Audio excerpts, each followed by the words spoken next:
For clean, accurate tile cuts in a laundry room install, use the right tool for each cut and plan every edge before mixing adhesive.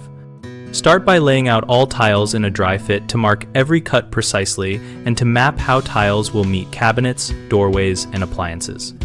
For long straight cuts, use a wet saw with a continuous rim blade rated for the tile material and feed the tiles slowly to avoid chipping. Keep the water flow steady to cool the blade and reduce dust.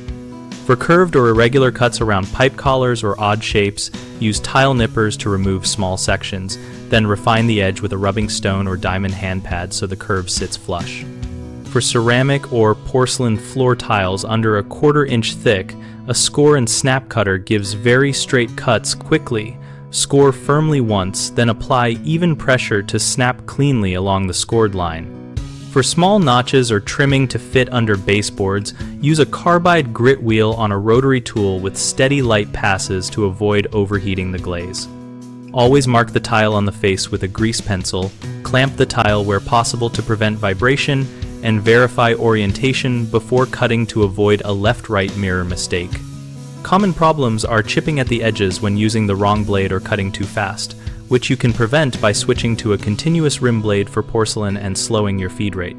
Another issue is mismeasured cuts that leave uneven grout joints, so double-check measurements during the dry fit and mark reference lines on the floor to keep alignment consistent.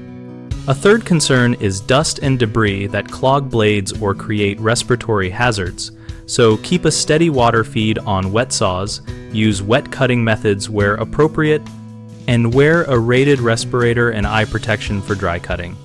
BigHomeProjects.com connects homeowners with local contractors and lets us share project details so homeowners find someone who fits their needs and contractors find work. We also host a discussion community where we exchange tips, ask questions, and learn from real installations.